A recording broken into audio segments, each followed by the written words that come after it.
Jadi kalau bicara kepemimpinan, ya yang paling awal mesti dilihat itu niatnya dulu. Niat ya. Kalau ada seorang dokter keahliannya hebat, niatnya cari uang, itu semua pasien nggak sakit aja dioperasi sama dia mungkin. Pemimpin itu dilahirkan dari orang-orang dipimpinnya. Yang mesti digalakan itu bukan melahirkan orang-orang hebat, tapi melahirkan orang-orang yang memiliki integritas dan karakter. Militer ini paling banyak menghasilkan kepemimpinan efektif dan efisien. Jadi kalau dia dipimpin sama seseorang yang kemudian menutup keran informasi, memahami bahwa sumber kebenaran hanya dari dia dan mutlak milik dia, itu ditinggal sama milenial. Pemimpin otoriter itu akan bagus bagi kelompok orang-orang yang dipimpinnya kalau dia suka memberontak, nggak bisa diatur, terus kemudian nggak punya ilmu. Dengan kondisi bangsa Indonesia per hari ini, memang yang saya lihat itu paling cocok itu Pak Prabowo.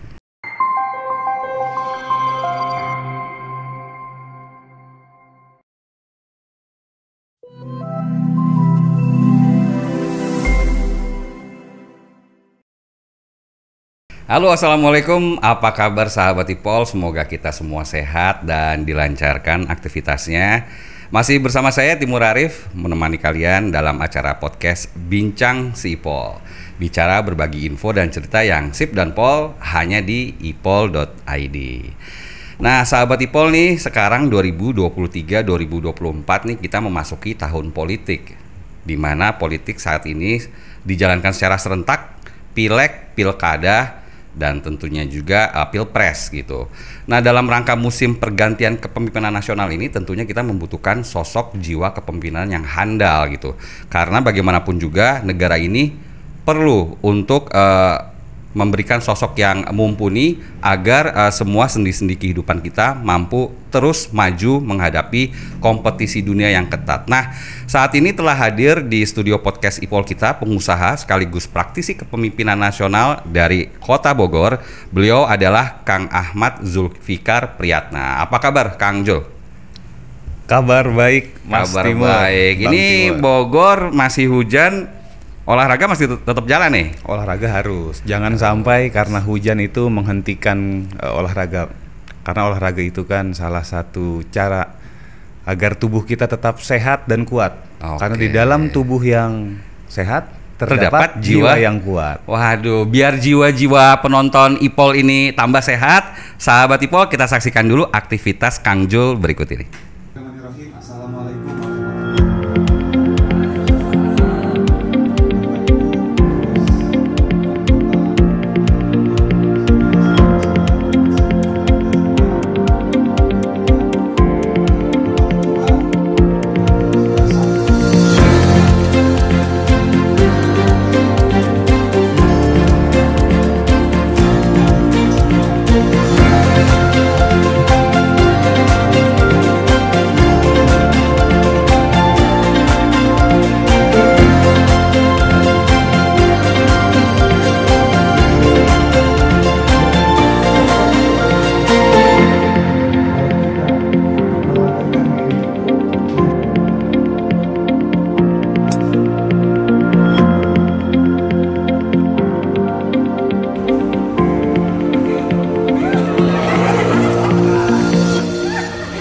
Bentar.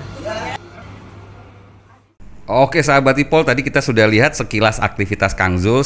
Selain beliau canggih nih dalam berolahraga, beliau juga piawai dalam berperan sebagai pemimpin organisasi. Sebagaimana kita ketahui ini Kang Jul kan juga memimpin sebagai ketua Apindo Bogor, pernah di HIPMI juga, di kepemimpinan internasional juga pernah di GCI internasional. Ini kira-kira kebiasaan abang bisa jadi seperti sekarang ini, dulunya seperti gimana nih Kang? Bisa diceritain untuk sahabat IPOL?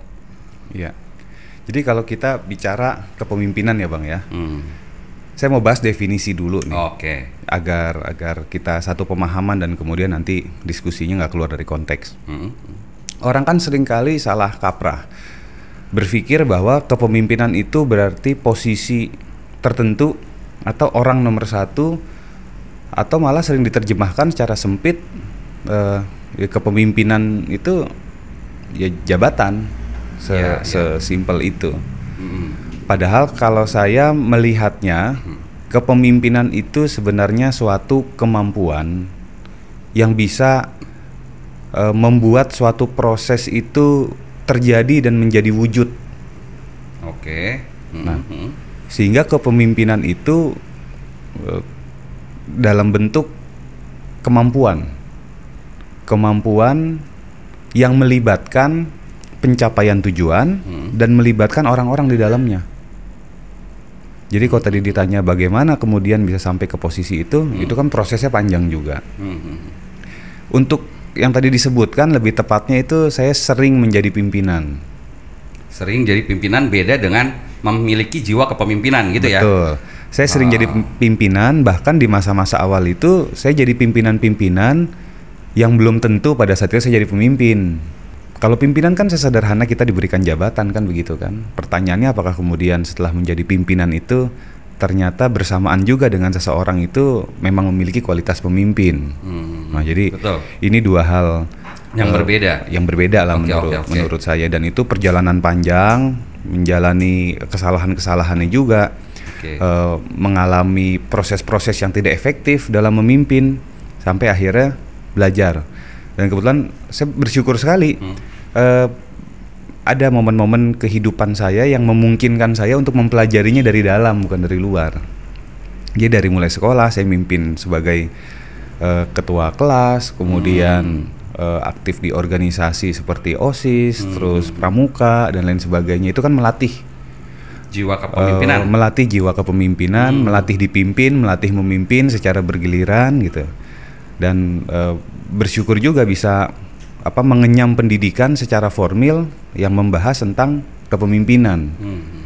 Jadi dan di tesis saya waktu S2 itu saya angkat juga itu pengaruhnya, dampaknya kepemimpinan terhadap berjalannya suatu keberhasilan, baik itu dalam organisasi atau apapun itu namanya. Jadi by teori, by praktek, by pengalaman, sehingga bisa mengantarkan saya kepada suatu pemahaman yang mudah-mudahan cukup lengkap ya ketika berbicara masalah kepemimpinan. Oke. Mungkin sahabat Pro kalau pengen ngelihat jabatannya Kang Jul yang panjang banget nih ya, bisa langsung googling gitu ya. Salah satunya kan di HIPMI juga, di Apindo juga, di segala macam.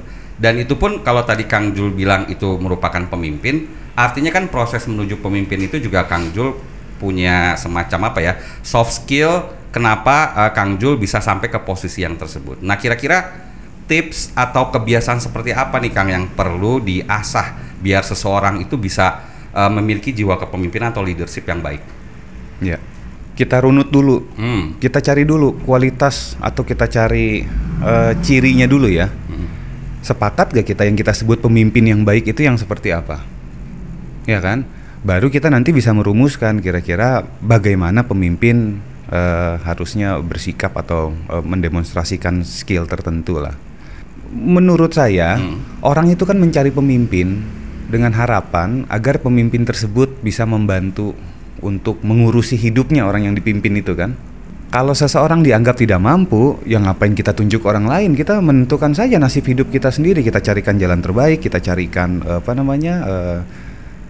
pilihan-pilihan yang terbaik bagi diri kita. Justru karena kita beranggapan ada seseorang yang lebih mampu dari kita, sehingga kita merelakan nih nasib kita, hidup kita, atau apapun keinginan kita serahkan kepada orang yang kita angkat sebagai pemimpin. Ada pemimpin agama kah, ada pemimpin bisnis, ada pemimpin masyarakat. Sama juga kayak mau sholat berjamaah kan kita akan serahkan itu ke orang yang kita anggap itu, oh ini udah pasti bagus, kita tinggal mengikuti kan begitu. Dalam dunia hari ini secara general ya, masing-masing punya definisinya sendiri, tapi secara general saya melihat bahwa pemimpin itu akan dilihat keberhasilannya atau tidak ketika dia berhasil mewujudkan suatu hal yang diharapkan atau dicita-citakan. Jadi mewujudkan visinya. Bukan visi pemimpin ya, bisa visi kelompoknya, bisa keinginan pengikutnya. Yang jelas menurut saya itu harus terwujud, harus tercipta. Sama seperti seorang supir yang baik, Bang, menurut saya. Supir yang baik itu bukan bicara dia pandai berkomunikasi, dia menyenangkan. Ya kalau mobil ini nggak jalan-jalan sampai ke tujuan, menurut saya bukan supir yang baik. Nah, Koda juga begitu. Oke. Dia misalkan tidak ada konflik apa, tapi kalau kapalnya tidak sampai berlayar dan sampai ke tujuan, berarti bukan nahkoda yang baik. Jadi ada namanya fungsi paling minimal yang harus dilaksanakan tuh oleh seorang pemimpin. Dia berhasil mencapai suatu tujuan atau mewujudkan visi dan misi dari apa yang dipercayakan kepada dia. Dan ini tanggung jawabnya memang berat dan butuh banyak keterampilan. Walaupun banyak juga orang yang kadang tidak memahami esensinya, sehingga kita sering saksikan ya, banyak sekali orang-orang yang kemudian gagal menjadi pemimpin. Betul. Tapi dia berhasil jadi pimpinan. Contohnya kok dalam perusahaan itu, ya dia ada sebagai pimpinan, tapi departemennya tidak achieve KPI-nya. Menurut saya itu gagal sebagai pemimpin. Atau seumpamanya ya tujuan-tujuan yang tidak terlaksana lah. Jadi ini yang sebenarnya menurut saya salah kaprah, dan ini yang harus sama-sama kita kawal. Mengapa begitu? Karena bagaimanapun juga pemimpin itu dilahirkan dari orang-orang dipimpinnya. Baik tidaknya kualitas seorang pemimpin itu berbanding lurus sebenarnya dengan orang-orang dipimpinnya. Apalagi dalam negara demokrasi seperti ini ya. Negara demokrasi ini kan bukan kadangkala memang begitu. Demokrasi ini majority is rule. Majority is ruling gitu. Sehingga kalau majority tidak mampu mendeteksi kualitas-kualitas yang baik pada diri seorang pemimpin, maka dia akan pilih orang-orang yang mungkin populer, tapi sebenarnya tidak ada kemampuan gitu ya. Tidak ada kemampuan begitu. Nah ini kayak yang banyak terjadi fenomena seperti itu yang sepertinya banyak terjadi di masyarakat saat ini gitu ya Kang ya. Betul. Gitu. Tapi ada gini Kang, tadi kalau Akang mengilustrasikan seperti sopir angkot tadi kan berarti memang dibutuhkan tipikal pemimpin jiwa kepemimpinan yang berbeda-beda gitu ya Kang ya. Tergantung dari apa yang dipimpinnya gitu. Nah mungkin ada satu underline atau satu persamaan yang bisa Akang tarik nih, sebetulnya dasar-dasar yang perlu untuk tumbuh jiwa kepemimpinan itu seperti apa tuh Kang? Dasar-dasar tumbuh jiwa kepemimpinan. Apakah dia harus berani ataukah utamanya dia pinter ngomong atau bagaimana nih Kang? Karena ini kayaknya menjurus ke serius nih ya Kang. Sahabat Tipol ya. Kenapa serius ya? Jadi kira kita ingin yang praktis-praktisnya kira-kira deh. Dikasih pertanyaan berat banget ini. Iya sih ya. Gimana Kang kira-kira? Kira-kira nih.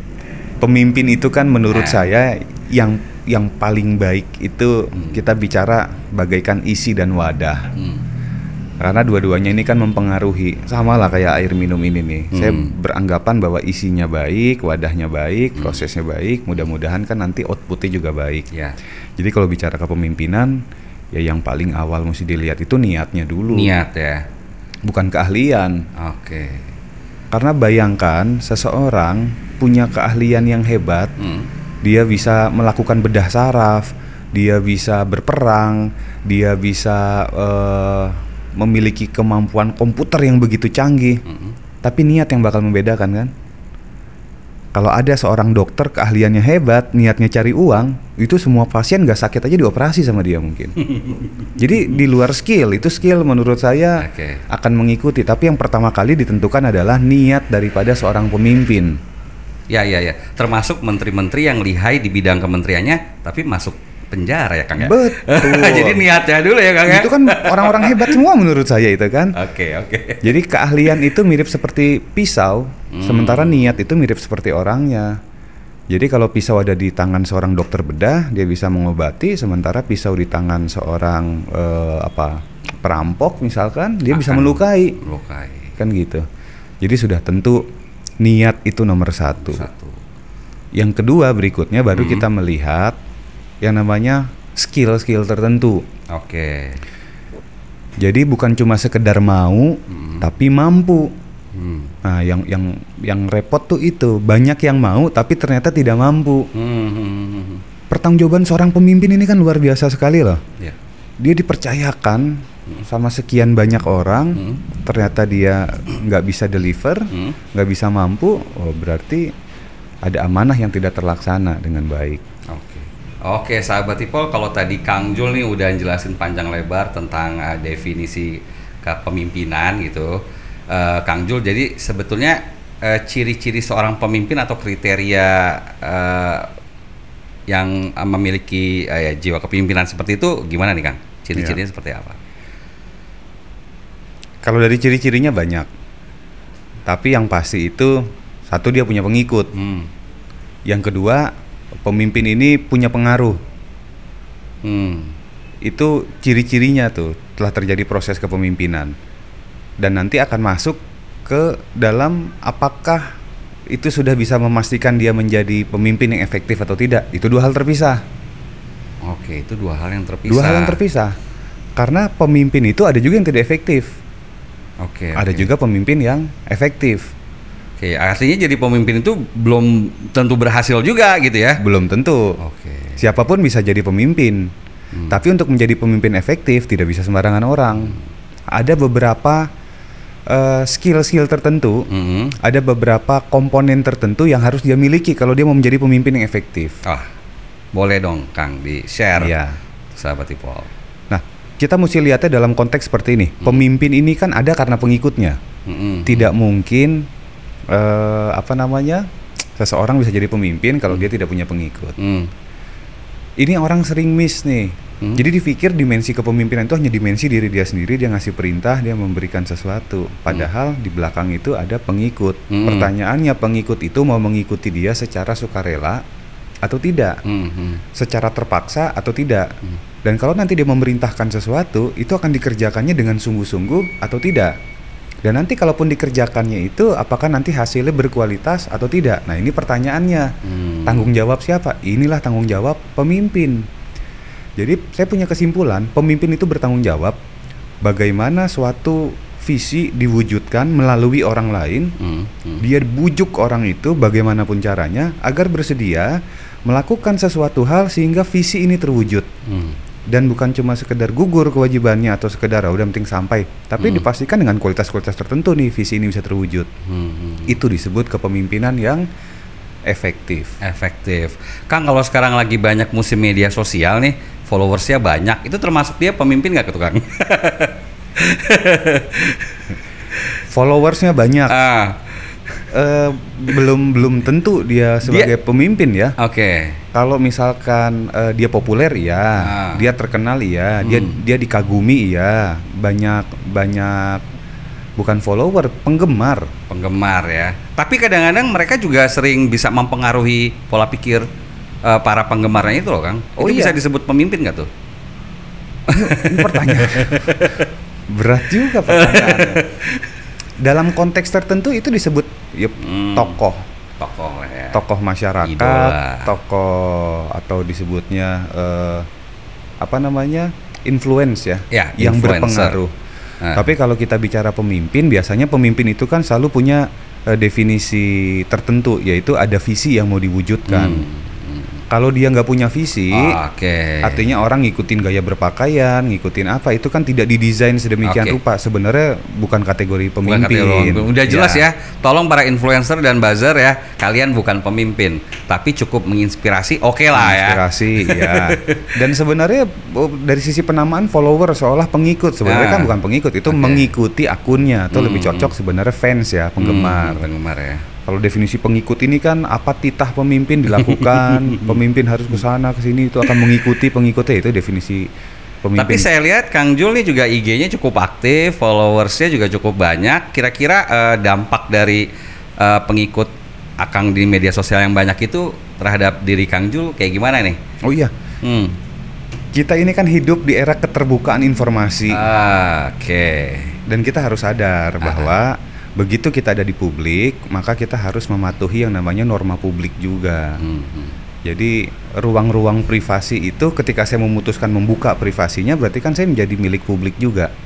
Dampaknya apa terhadap saya? Dampaknya saya harus lebih berhati-hati kan begitu. Tidak bisa sembarangan memposting konten-konten yang kemudian bisa memberikan dampak negatif dan lain-lain. Dan itu etika ya menurut saya. Etika bagi semua orang yang aktif, apalagi kalau followernya kemudian sampai banyak. Kalau saya kan belum masuk kategori banyak, Bang. Ya.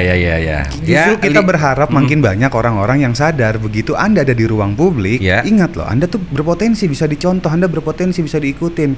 Kalau tidak hati-hati dalam berucap, kalau tidak hati-hati dalam mempertunjukkan sesuatu, tiba-tiba diikutin bagaimana? Itu ikut terlibat berarti merusak generasi itu. Tapi kalau dia memberikan sesuatu yang positif, ikut berjasa juga berarti memperbaiki generasi kan gitu. Sejauh ini Kang Jul punya beberapa media sosial, ada nggak komentar-komentar pedes yang buat Akang jadi insecure, istilah anak zaman sekarang tuh ya? Ada nggak kayak gitu-gitu tuh Kang? Ada. Banyak ya? Oh banyak dulu ya. Dulu tuh saya mengalami fase pertama kali shock, pertama kali geger gitu. Kecewa juga, itu komennya saya delete. Kalau sekarang enggak. Jadi pernah sensian juga nih ya ternyata ya. Wih. Jadi saya kan memang orangnya kan pemalu ya Bang ya, kelihatan lah.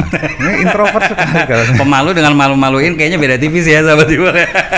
Jadi tiba-tiba mulai bermain sosial media. Terus ada orang yang nggak sepaham sama kita, dia mengkritik dan itu kita nggak bisa terima, kaget gitu. Tapi kalau sekarang saya mulai masuk ke satu fase menerima bahwa orang tuh nggak harus sama dengan kita. Betul. Orang tuh silahkan saja boleh memiliki opini yang berbeda, pikiran yang berbeda, pilihan politik yang berbeda dan sebagainya, dan itu kan sah-sah saja. Apalagi kita hidup dalam dalam negara demokrasi. Ciri dari negara demokrasi itu kan free speech, orang bebas. Betul. Saya yakin ya di podcast ini begitu tayang nanti komennya akan ada yang setuju, ada yang tidak, dan itu sesuatu yang nggak bisa kita hindarin dan kalau kita bisa menerima hal itu, kemudian hidupnya jadi lebih ringan, ya kan? Kita tidak berusaha untuk membuat segala sesuatu ideal sesuai kehendak kita. Kalau kayak gitu kan hidupnya ya repot nanti Bang. Jadi belajar berjiwa besar dari komen-komen netizen yang julid tadi itu ya Kang ya? Betul, beberapa kita jadikan sebagai angin lalu, beberapa kalau kita kuat mungkin ada benarnya juga, kita jadikan koreksi diri, pembelajaran kan lebih bagus. Nah itu Kang sebetulnya kan kenapa kita tidak boleh terlalu sensitif, karena kan mungkin salah satu ciri pemimpin yang baik juga dia bisa menerima segala kritik dan masukan gitu ya Kang Jul ya. Betul. Nah ini kalau di zaman media sosial yang sebagian besar Gen Z dan milenial ini bisa berperan di dalam situ, kira-kira Kang Jul nih ngelihat anak muda sekarang harus seperti apa nih biar mereka bisa jadi pemimpin yang baik di masa depan nih, kayak gimana? Untuk jadi seorang pemimpin yang baik itu menurut saya ada dua komponen yang harus dimiliki. Pertama caranya, kedua niatnya. Jadi segala sesuatu itu kalau caranya baik tapi diawali dengan niat yang tidak baik, rasa-rasanya hasilnya akan kurang baik. Skill untuk memimpin itu kan skill, bisa dipelajari. Kita ada kepemimpinan dalam sejarah, pemimpinnya sama-sama hebat, pengikutnya sama-sama jutaan orang, tapi yang satu bisa membawa pada kehancuran, peperangan, pecah perang dunia, yang satu lagi bisa membawa kepada perubahan. Skillnya sama, kemampuan mempengaruhinya, kemampuan komunikasi, kemampuan untuk membagi tugas, tapi niatnya berbeda, hasilnya beda. Makanya saya pernah dengar ada nasihat bahwa mirip seperti gelas dan air kan. Jadi kalau susu sebagus apapun, tapi kalau wadahnya kotor, maka tercemar susunya nanti. Gara-gara nila setitik hancur susu sebelanga, hancur asam folat, salah ya. Oke. Jadi gitu ya Kang. Di tepi jurang nih jadi. Terus nggak apa-apa, ini negara demokrasi kok. Jadi itu tadi ya, niat sama caranya, niat gitu ya, dan caranya. Nawaitu lah. Jadi kalau seseorang punya niat yang baik tapi tidak dibarengi dengan kemampuan dan keahlian, niat itu hanya sekedar niat. Begitupun sebaliknya, seseorang ini punya kemampuan, punya keahlian yang baik, nah itu berarti ranahnya sudah tinggal harus memastikan niatnya itu selalu terjaga. Dan Indonesia saya rasa itu tidak kekurangan orang pintar ya. Banyak rasanya itu bangsa kita ini dikaruniai oleh para pemikir-pemikir hebat, orang-orang kemampuan hebat. Ini opini saya pribadi. Yang mesti digalakan itu bukan melahirkan orang-orang hebat, tapi melahirkan orang-orang yang memiliki integritas dan karakter. Karena tanpa integritas, tanpa karakter, tanpa niat yang baik, bisa jadi kecerdasan seorang tuh bisa mencelakai orang lainnya. Sepakat. Dalam ilmu filsafat dibilang katanya homo homini lupus. Itu saya lupa yang ngomong siapa. Jadi manusia itu kalau tidak dijaga dengan niat, dengan etika, dengan akhlak, itu manusia itu akan menjadi serigala bagi manusia lainnya. Ada pandangan kan seperti itu. Saling memakan ya. Saling memakan. Gitu ya. Oke sahabat Ipol, Kang Jul tadi udah bilang nih, kita kalau jadi pemimpin itu nggak boleh kupingnya tipis ya. Apalagi sekarang zaman media sosial kan Kang, semua orang dimanapun, kapanpun, dari mana saja belahan dunia ini bisa memberikan komentar terhadap kita. Apalagi seorang pemimpin. Jadi di musim politik yang lagi hiruk pikuk ini nih Kang, kira-kira terhadap kebebasan berekspresi, kebebasan berpendapat seperti ini, Kang Jul memberikan tips seperti apa nih? Pemimpin yang cocok seperti apa nih terhadap banyak kritik-kritik ini? Iya.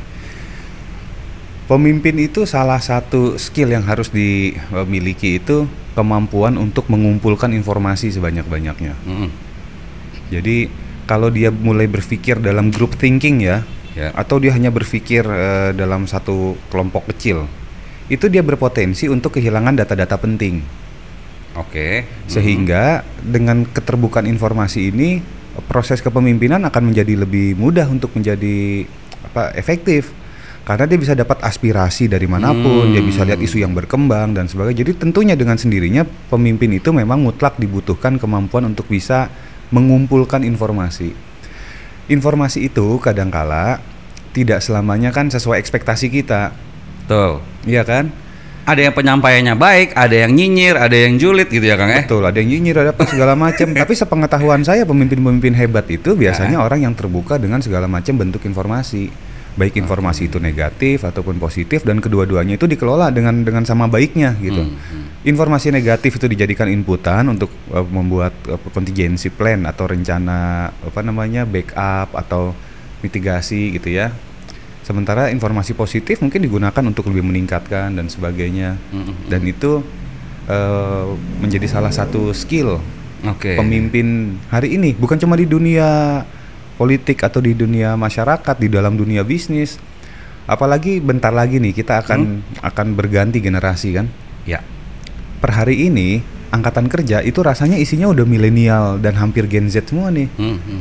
Jadi kalau dia dipimpin sama seseorang yang kemudian menutup peran informasi, memahami bahwa sumber kebenaran hanya dari dia dan mutlak milik dia, itu ditinggal sama milenial. Betul. Jadi terima ini, terima itu inputan, cuma memang karena kita punya budaya timur, proses untuk mengkritik, proses untuk menyampaikan sesuatu itu kan ada tata krama, ada etika. Oke. Jadi kalau bisa kita underline, ternyata Kang Zul itu menginginkan sosok pemimpin di musim politik ini ya harus bisa terbuka, karena justru itu yang akan menguatkan dia untuk bertumbuh gitu ya Kang ya? Betul. Oke. Berbicara tentang milenial nih sahabat Ipol dan Gen Z, kan nih di pemilu kali ini sekitar 60% pemilih kita itu milenial dan Gen Z nih Kang. Dan sebagaimana kita ketahui milenial ini kan ya sekarang itu lagi musim seneng galau lah gitu ya kan, anxiety istilahnya kayak gitu kan. Nah mereka itu kayak kadang-kadang insecure dengan masa depannya Kang gitu. Nah menurut Kang Jo, pesan moral seperti apa sih untuk Gen Z ini biar mereka bisa optimis menata masa depan dan bisa seperti Kang Jul nih jadi pemimpin yang hebat? Ini pertanyaan tadi susah-susah loh ini. Gitu ya? Timur ini. Tapi kalau Kang Jul bisa nerangin nih. Gimana caranya milenial biar nggak galau? Saya aja sering galau. Gitu. Iya. Oke. Jadi ini kelihatan mungkin di dalam nggak sesuai dengan tampilan gitu ya Kang ya. Saya tuh muka doang ini security. Hati saya tuh Hello Kitty aslinya. Oke. Jadi share sedikit lah pengalaman Kak. Ini berkaitan dengan dunia kerja ya, karena saya juga kan aktif dalam dunia kerja. Betul. Saya perhatiin teman-teman milenial ini sebenarnya sama aja kalau menurut saya. Sama aja sih dengan kita. Cuma mereka ini kan dapat informasi lebih banyak dari kita. Betul. Kalau kita kan dulu kecilnya main layangan. Koran juga beli susah tuh Kang. Mereka itu umur 3 bulan sudah bisa main handphone, main yang balon pecah, yang ninja buah-buahan yang kayak gitu kan. Jadi cara berpikirnya memang lebih advance dari kita itu. Jadi mereka itu punya kemampuan riset di atas rata-rata dibandingkan kita sebelumnya gitu ya, generasi sebelumnya. Betul. Sehingga mereka jadi lebih ekspresif dan mereka jadi lebih mudah meng-compare dan mereka jadi lebih punya wawasan yang lebih besar. Makanya kalau sekarang kita ikuti perkembangan, kalau zaman dulu baru ada 2 gender, laki-laki, perempuan atau trans ya. 3 lah. Kalau sekarang di luar itu ada yang namanya unidentification. Betul. Atau ada namanya binary, atau ada apa? Saya aja rumit sih sampai sekarang bingung. Sampai Jadi, toilet pun kadang-kadang ada toilet netral tuh ya. betul. Jadi katanya ada sekitar mereka mengidentifikasi sampai 10 atau 16 gitu kan. Terus pengisilahannya makin berkembang dan lain-lain. Mungkin dulu juga begitu, cuma kan bedanya dulu keterbukaan informasinya tidak seterbuka sekarang dan tidak secanggih sekarang gitu. Kalau dibilang mereka jadi lebih mudah galau, jadi lebih mudah rentan insecure atau rapuh, dengan masa depan, dengan masa depan, itu wajar karena mereka ditakut-takutinnya jauh lebih banyak dibandingkan kita. Jadi ketika mereka buka Instagram, mereka buka sosmed, itu kan ribuan informasi itu ngegempur mereka dan bisa saja itu membuat kebingungan, membuat kebingungan. Dan ada yang bilang katanya justru milenial yang sekarang ini orangnya tuh jauh lebih filosofis cara berpikirnya. Mereka tidak mau terjebak sama hal yang sifatnya formal, tapi lebih ke esensi. Esensinya tuh apa ini ternyata, hakikatnya tuh apa. Makanya mereka mendalami segala sesuatu itu lebih mendalam, katanya begitu. Jadi dan tidak bisa serta-merta diberikan sampai zaman dulu kan, jangan berdiri di depan pintu, nanti ini jangan keluar maghrib. Kalau sekarang mungkin anak-anak kita lah, emang kenapa katanya, ayah ini emang kenapa gitu. Kritis itu luar biasa. Ya karena mereka input informasinya juga luas itu ya. Makanya. Dan kalau bicara gimana sih caranya nguatin mental. Nah itu yang terpenting. Ini bukan cuma buat milenial, buat semua orang lah. Kita juga ternyata ya. Apa tuh Kang kira-kira?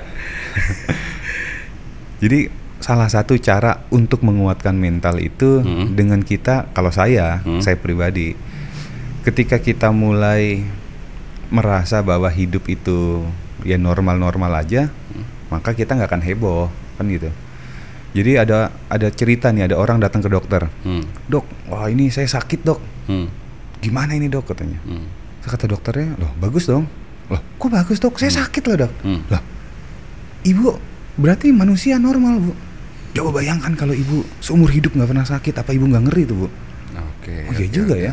Iya ini kan normal dok. Berarti ketika dia udah sadar itu hal yang normal ya biasa aja. Sama, kita hidup kalau sudah mulai menerima bahwa segala sesuatu itu ya, yang muda nanti bakal tua, yang sehat bakal sakit, yang hidup bakal mati. Setiap usaha itu nggak mungkin berhasil, pasti ada gagalnya, dan kalau gagal juga nggak mungkin seumur hidup gagal. Jadi ketika kita sudah mulai menerima hal itu sebagai hal normal dalam hidup ya biasa aja, jadi nggak perlu panik. Jadi kalau lihat teman lebih berhasil dari kita, kalau lihat ini nggak kemudian kita bikin down, wah kok saya gagal. Biasanya kan yang menyakiti diri kita kan ekspektasi kita sendiri kan. Jadi jarang kita dilukai oleh keadaan, itu jarang. Kita pasti dilukai itu oleh persepsi dan ekspektasi kita. Wah saya terluka. Kenapa? Oh dia nggak ngangkat telepon saya. Karena kita punya ekspektasi bahwa kalau saya telepon kamu harus ngangkat. Wah kamu harus begini-begini, kamu harus muji-muji. Betul. Ketika tidak terwujud kan kecewa orang. Jadi selalu melatih jernihan dalam berpikir, objektivitas, mental itu nanti diperkuat. Dan kemudian ya harus mulai menerima hidup nih kayak begini, jangan kebanyakan nonton drama, makanya nanti hidupnya penuh drama. Mulai sekarang harus agak dibatasin tuh ya, K-pop, drama itu ya. Aduh, nanti terbawa-bawa suasana sedihnya itu kayak di film-film Korea kan. Ya, betul. Sama lagu-lagunya juga tuh ya Kang ya. Iya. Jangan sampai ke bawah. Nah ini kalau ngomong-ngomong terkait kepemimpinan nasional kita nih, ada 3 calon pemimpin nih. Kira-kira Kang Jul ngelihat untuk segmen milenial, Gen Z ya, tentang pengangguran, tentang segala macam, pokoknya apa yang dirasakan oleh milenial itu mana nih yang paling cocok atau yang menurut Kang Zul bisa memberikan solusi yang paling terbaik nih? Iya. Ini menarik Bang pertanyaannya Bang. Saya tuh memang punya pemikiran ya, bahwa pemimpin itu tidak ada pemimpin yang baik dalam semua keadaan. Nggak mungkin sempurna karena sempurna itu milik Tuhan Yang Maha Esa Kang ya. Betul. Jadi sebenarnya pemimpin itu cocok-cocokan Bang. Orang bilang katanya pemimpin otoriter jelek, enggak juga. Pemimpin otoriter itu akan bagus bagi kelompok orang-orang yang dipimpinnya kalau dia suka memberontak, nggak bisa diatur, terus kemudian nggak punya ilmu. Itu paling cocok pemimpin otoriter. Sebaliknya pemimpin otoriter ini akan buruk sekali kalau ternyata yang dipimpin orang-orang yang cerdas, punya kemampuan, punya inisiatif tinggi, dan ilmunya tinggi-tinggi. Nah itu justru harus pemimpin yang modelnya laissez-faire disebutnya. Jadi pemimpin yang lebih membiarkan saja. Ada juga pemimpin yang modelnya demokratis, ya kan? Ada lagi pemimpin yang modelnya itu suportif. Jadi kepemimpinan itu baru akan bagus ketika dia cocok dengan komponen-komponen dan variabel-variabel pendukungnya itu di sekelilingnya. Jadi kalau tadi ditanya mana pemimpin yang lebih bisa mengakomodir keinginan masalah si kaum milenial Gen Z. Tapi saya belum menjawab milenial dulu. Saya mau bicara dalam konteks yang lebih besar, dalam konteks bangsa. Kita tahu Bang, kalau Abang baca literatur ya, sesuatu yang membedakan antara sesuatu yang berjalan dengan baik dengan yang tidak. Negara yang maju dengan yang tidak. Perusahaan yang berhasil dengan yang tidak. Hampir rata-rata itu diawali dengan strategi. Planning, strategi, perencanaan, visi misi. Ya, merencanakan itu kan bagian dari strategi. Bedanya dengan strategi, kalau strategi dia merencanakan sesuatu hal jangka panjang yang memang telah dianalisa dulu, cocok gak, sesuai gak dengan kita. Makin baik strateginya, dia makin tajam dalam menganalisa kebutuhan-kebutuhan itu, menyesuaikan sehingga apapun pilihan rencana yang dipilihnya ketika dijalankan itu dampaknya langsung baik sekali. Ujung-ujungnya strategi. Makanya orang berinvestasi dengan biaya mahal.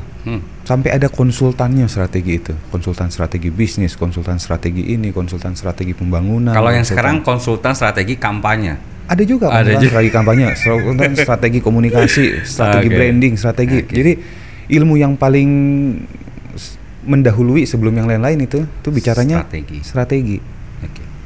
Uniknya ketika kita bicara strategi ya, banyak kegagalan strategi. Jadi bukan karena strateginya nggak bagus. Jadi banyak perusahaan-perusahaan yang hancur, dituduhnya itu pasti strateginya jelek. Begitu didalami, ternyata mereka memiliki strategi-strategi yang bagus. Banyak negara-negara yang gagal atau lebih lama untuk berkembang dan stabil, bukan karena ketiadaan strategi. Ada juga negara-negara yang punya strategi-strategi yang bagus, nggak jalan juga nih Bang. Perusahaan gitu juga. Jadi negara yang punya strategi dengan yang nggak punya strategi jelas akan unggul negara yang punya strategi. Sama lah hidup seseorang kan harus punya tujuan, harus punya strategi. Harus punya tujuan doang kalau nggak pakai strategi lambat sampainya Bang gitu loh. Jadi ini kita punya hidup nih, tujuan saya mau ke sana. Nah strategi itu kemampuan berpikir, menimbang, menganalisa, opsinya banyak, mana yang mesti dipilih. Nah kemampuan memilih itu dengan pertimbangan-pertimbangan tertentu itu kita namakan strategi. Nah orang yang hidup hanya dengan tujuan tanpa strategi itu jarang nyampainya. Tapi orang yang hidup dia punya tujuan dan dia berstrategi untuk mencapai itu lebih cepat sampainya. Ya, jadi betapa pentingnya nih. Tapi uniknya banyak orang-orang memiliki strategi bagus gagal, kan itu yang kita bahas. Failed to implement strategi.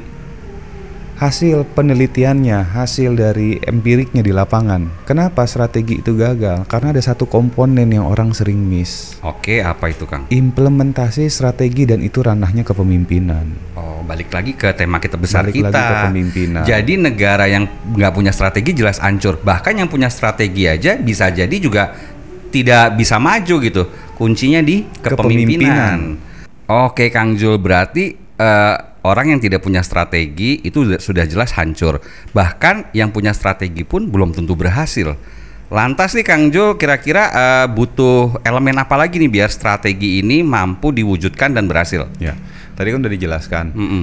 Strategi yang baik itu sudah menjamin kesuksesan kurang lebih 50%. Penutupnya itu adalah kepemimpinan yang baik.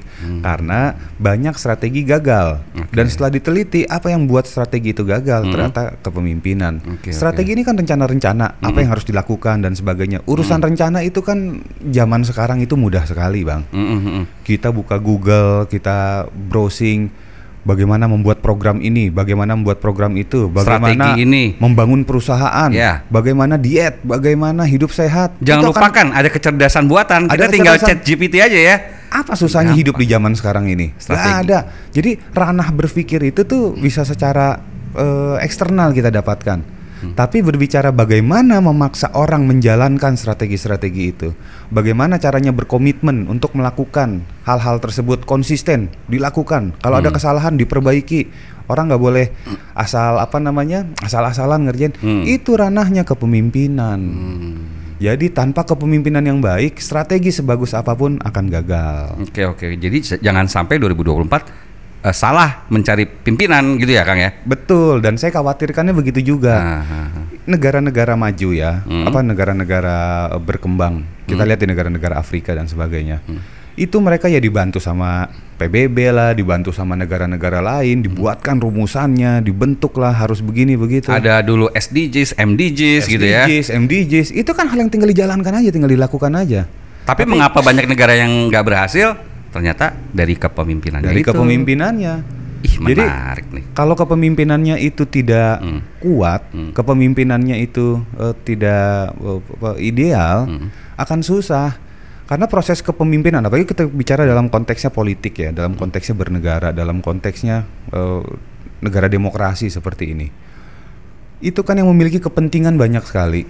Bhinneka Tunggal Ika ini terdiversifikasi kita dalam berbagai macam suku, berbagai macam kepentingan, berbagai macam status sosial. Setiap orang ngerasa ini harus didahulukan, enggak, ini harus didahulukan.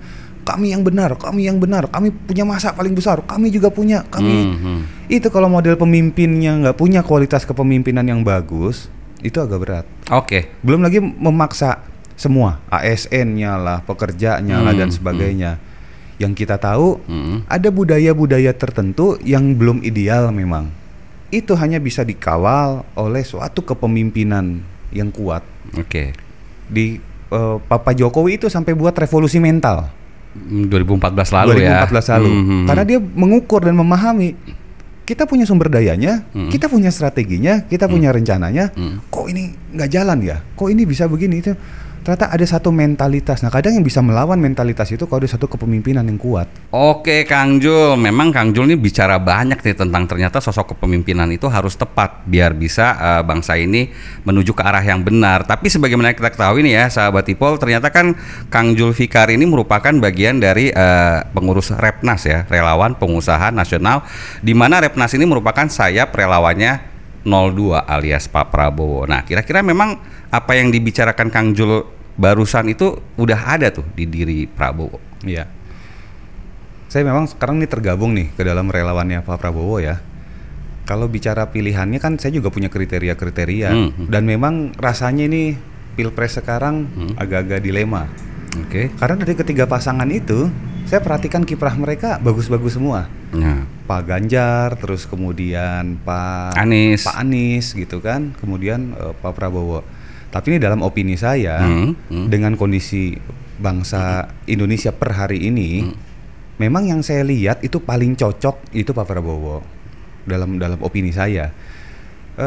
Kita tahu kalau bicara kepemimpinan, rasa-rasanya semuanya sepakat dan setuju. Militer ini paling banyak menghasilkan kepemimpinan efektif dan efisien. Mereka ini urusannya sama nyawa. Kalau salah mimpin, kemudian organisasinya menjadi tidak efektif, itu bisa menimbulkan korban yang besar, menimbulkan kerugian. Hidup atau mati, pokoknya pertaruhannya nyawa gitu ya. Hidup atau mati kalau di militer kan begitu.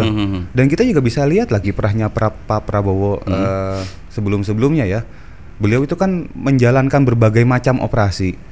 Terus kemudian bagaimana cara dia mengeksekusi setiap target-target yang diinstruksikan gitu ya. Dan saya perhatikan juga kesuksesan dia dalam mengelola apa istilahnya kalau di militer itu tuh grup atau pasukan dan lain sebagainya. Terus saya lihat juga di Menhan. Beliau di Menhan itu, jadi gaya kepemimpinan yang beliau punya ini esensial kalau menurut saya tuh. Ciri khas seorang militer. Militer itu kan harus ambil keputusan dalam jangka waktu singkat. Nggak bisa kayak kita sipil yang nanti bisa merenungnya sebulan kemudian, 2 bulan berpikir kemudian. Dulu banyak merenung, banyak pendapat gitu ya. Jadi kalau gaya kepemimpinan militer itu dituntut bertanggung jawab, harus hati-hati tapi harus tepat. Kalau nggak anak buah ini jadi korban dan lain sebagainya dan mustahil untuk bisa memenangkan atau menyelesaikan satu misi atau satu operasi. Nah, saya membayangkan Indonesia per hari ini sumber daya kita udah punya bang, semua bang. Kita sudah punya sumber daya alam, sumber daya manusia, terus kemudian surplus angkatan kerja, bonus demografi, lokasi strategis yang bagus. Berpikirnya tidak hanya dalam kacamata yang sempit ya, secara internal. Tapi kalau kita lihat dalam konteks yang lebih besar, banyak negara-negara yang memiliki kepentingan terhadap Indonesia. Jadi kalau kita lakukan analisa geopolitik, bukan tidak mungkin negara-negara lain ketakutan juga melihat Indonesia menjadi besar. Negara-negara lain ketakutan juga melihat Indonesia menjadi mandiri. Negara-negara lain, kenapa Indonesia harus mandiri? Kalau mandiri nanti dia stop belanja ke kita. Ya. Wah, kalau nanti dia jadi lebih besar dan sebagainya, itu bisa memperkuat diri. Nanti bagaimana nasib kita dan yang lain? Nah, gangguannya ini menantang, Bang. Itu yang pertama saya lihat. Yang kedua, yang saya lihat di internal di dalam nih ya.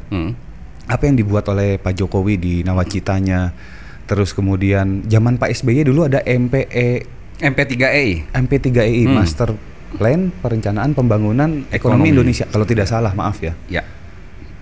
Jadi banyak sekali kajian-kajian yang kita ini bisa lepas. Kita ini bisa benar-benar menjadi satu negara yang kuat, negara yang besar, negara-negara yang hebat. Tapi kan problemnya, Bang, mohon izin, kita kadang masih melihat bangsa kita ini emang kadang suka ngeyel. Karena kita punya filosofi, ya udahlah, nggak usah terlalu santai aja, gitu kan. Beberapa dari kita tuh bisa suruh masuk jam 7, datangnya tuh jam 8, ya kan? Ya. Kalau bisa diperlama ya ngapain dipercepat, kan? Bisa gitu. bisa dipersulit, kenapa harus dipermudah? Bisa dipermudah. Terus kemudian ada beberapa hal-hal yang kadang bikin gregetan, gemes. Yang terjadi apa? Banyak program-program dari pusat, begitu turun ke daerah beda. Banyak program-program dari kepala daerah, begitu turun ke bawah di level yang paling bawahnya, eksekutornya loh kok hasilnya beda dan lain sebagainya. Dan kita mesti jujur, Ada kebiasaan-kebiasaan seperti itu yang masih melekat di sebagian kecil. Dan itu biasanya sih pemimpin daerahnya yang punya apa ya istilahnya ya, daya permisif yang tinggi sih ya, Kang ya. Ya banyak faktor, apalagi kita punya adat seorang timur itu kan nggak enak juga kita ngomelin orang, marah-marah, toleransi dan ininya jadi lebih tinggi lah. Tapi kan eman gitu loh, sayang.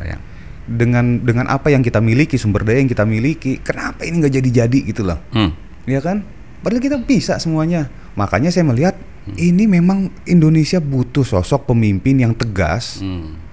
Dia punya kemampuan berpikir secara esensial, fundamental. Jangan kita terjebak oleh hal-hal yang sifatnya utopia, hal-hal yang sifatnya di awang-awang, terlalu tinggi, nggak esensial. Wacana. Padahal per hari ini kondisinya kita sudah siap mau lepas landas.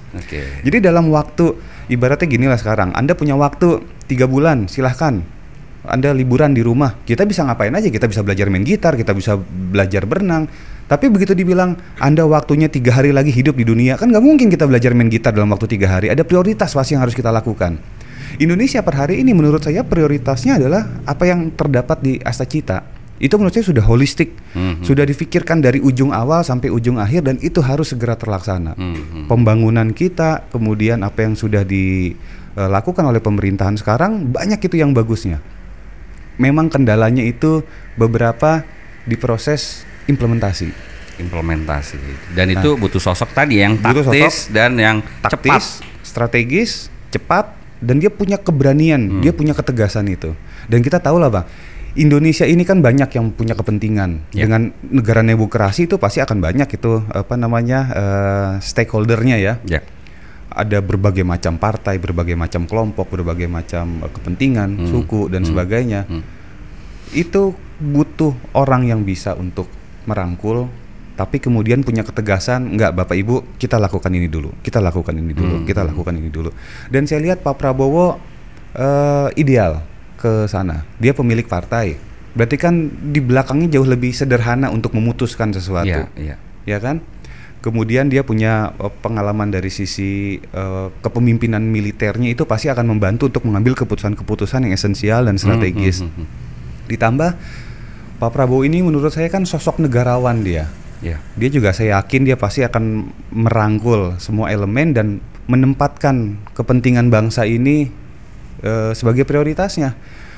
Kalau kita lihat dia, kalau kacamata saya itu kan sudah tidak lagi mikir nanti harus begini harus begitu. Dia sudah ada di, kalau di fase apa, di teorinya Maslow ya, dia sudah di puncak ininya, puncak kebutuhan manusia tuh, ya kan?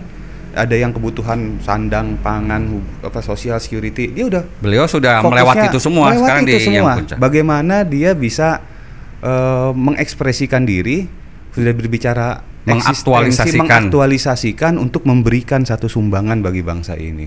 Percaya sih Bang, kayaknya sahabat Tipo semua juga yakin atas latar belakang militer beliau kan sudah pasti sosoknya tegas gitu ya, berintegritas juga.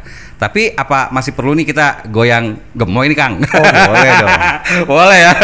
Artinya gimmick-gimmick itu juga sebetulnya nggak menutupi visi misi strategi Pak Prabowo yang tegas tadi ya. Iya, kalau saya lihat itu kan cuma gaya komunikasi ke strategi kampanye saja. Oke, mantap. Teman-teman tuh bisa cek kok, beliau tuh banyak ada pemikiran-pemikiran beliau di buku, bisa cek lagi pidato-pidato sebelum-sebelumnya dari mulai 2014 dan lain-lain.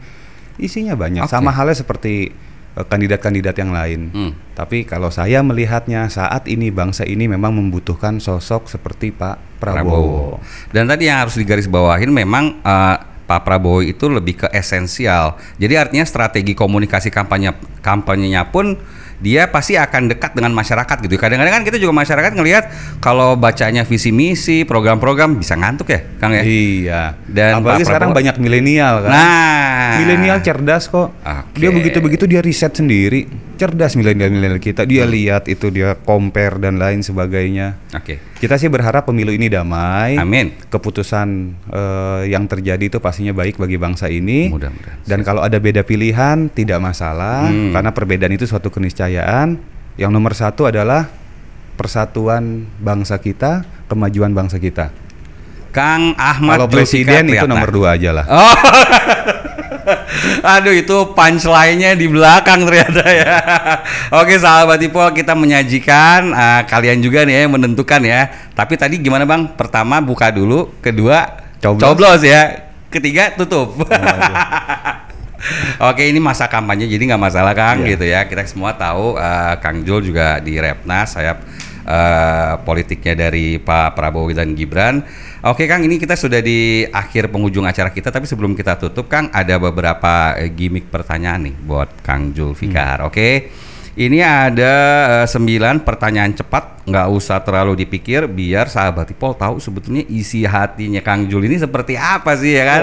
Tadi katanya Hello Kitty nih ya, tampang sih bisa beruang ya dalam Hello Kitty. Siap Kang? Oke. Siap.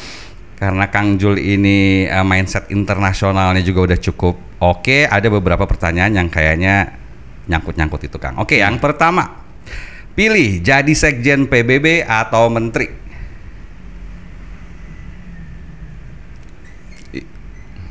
Sekjen PBB kali. Sekjen PBB. Ini PBB partai itu atau PBB Persatuan Bangsa? Tadi konteksnya internasional Kang. Persatuan Perserikatan Bangsa-Bangsa dong.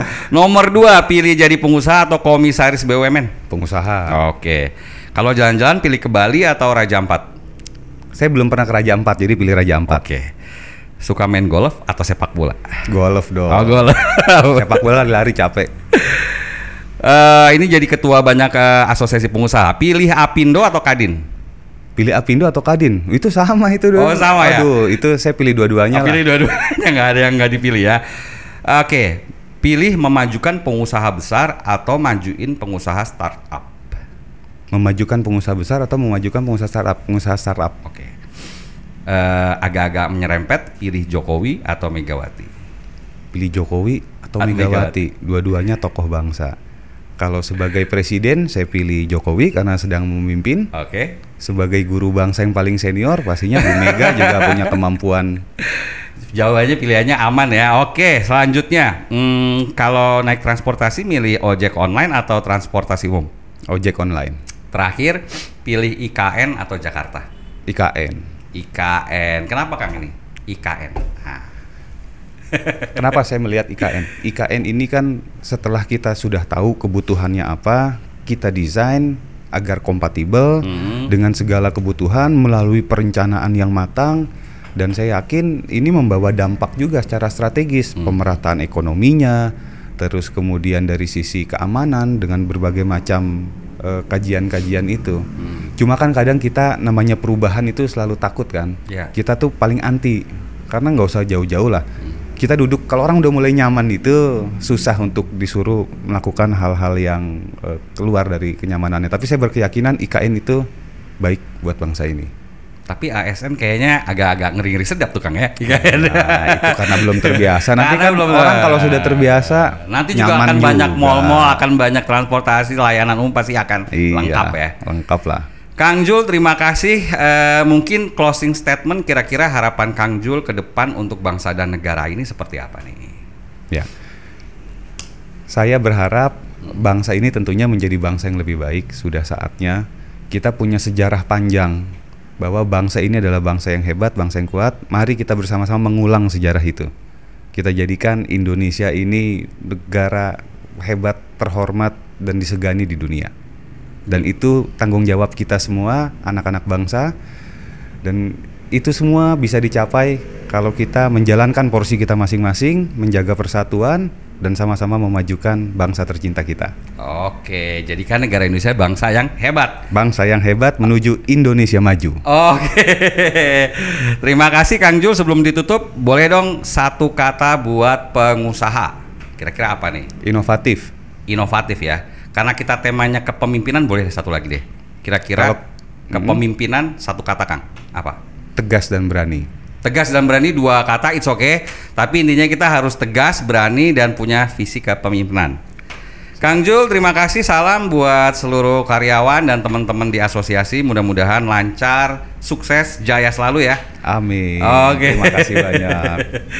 Oke, demikian sahabat Ipol, bincang kita kali ini semoga bermanfaat dan menambah wawasan. Jangan lupa untuk subscribe, like, share, dan komen YouTube Ipol, dan update selalu berita-berita terkini dengan follow akun media sosial ipol.id. Terakhir, ingat pesan Bang Ipol, investasi materi memang penting, tapi investasi leher ke atas jauh lebih penting dan cerdas. Akhirnya saya Timur Arif dan Kang Ahmad Julfikar Priyatna pamit undur diri, salam sehat selalu dan wassalam.